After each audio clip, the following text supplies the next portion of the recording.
అమెరికాకు చెందిన 6 యుద్ధ నౌకల మీదన ఇరాన్ భారీ దాడి చేసింది. 3 సముద్రంలో ముంచేశామని చెప్తోంది. మిగిలిన వాటిలో భారీ అగ్ని ప్రమాదం జరిగిందని చెప్తోంది. ఆపరేషన్ ట్రూ ప్రామిస్ 4లో భాగంగా అల్చువైక్ ఓడరేవు అట్లాగే దుబాయ్ తీరాల్లో ఖచ్చితమైన దాడులు నిర్వహించామంటూ ఇస్లామిక్ రెవల్యూషనరీ గార్డ్ కార్ప్స్ సంబంధించినటువంటి ఒక స్టేట్మెంటు వాళ్ళ నావికా దళాన్ని కోట్ చేస్తూ చెప్పుకొచ్చారు.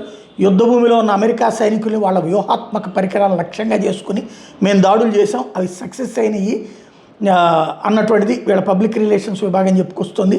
6 యుద్ధ నౌకల మీదన మా క్షిపణులు విరుచుకుపడినవి. ఖాదర్ 380 క్రూయిజ్ క్షిపణుల్ని ఉపయోగించాము. ఈ ఆపరేషన్లో అల్చువైక్ ఓడరేవు దగ్గర ఉన్న 6 American landing craft utility LCU నౌకల మీద దాడి చేశాం.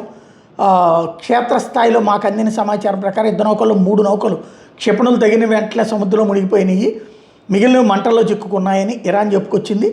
దుబాయ్లోని అమెరికన్ డ్రోన్ యూనిట్ సైనికులు ఉన్న కేంద్రాల మీద వాళ్ళు బస్ చేసిన ఒక హోటల్ పైన చావేరు డ్రోన్లతో అంటే సూసైడ్ డ్రోన్లతో దాడి చేశాము అని కూడా మళ్ళీ IRGCనే ప్రకటించింది. ఈ ఆపరేషన్లో వ్యూహాత్మక నౌకలు మునిగిపోవడమే కాకుండా పెద్ద సంఖ్యలో అమెరికా సైనికులు కూడా మరణించారంటూ చెప్పుకొచ్చింది. ఇరాన్తో యుద్ధం ప్రారంభమైన తర్వాత అమెరికాకి జరిగిన అతిపెద్ద నష్టం ఇదే మేము చేసిందని చెప్పుకొచ్చింది. 10 ఏళ్ల పాటు యుద్ధం చేసి తట్టుకోగల సామర్థ్యం మాకుందని, అమెరికానే రేపొద్దున వెనక్కి పారిపోక తప్పదు అంటూ హెచ్చరించారు IRGC వాళ్ళు. మరోవైపున అమెరికా ఇజ్రాయెల్తో ఇతర దేశాల చేతులు కలిపిన లేదా ఇరాన్ మీద దాడికి ఎర్ర సముద్రాన్ని ఉపయోగించిన మేము చూస్తూ ఊరుకోబంటూ హౌతీ రెబల్స్ ప్రకటించారు. హౌతీలు కూడా పూర్తిస్థాయి యుద్ధంలోకి దిగుతామని చెప్తున్నారు.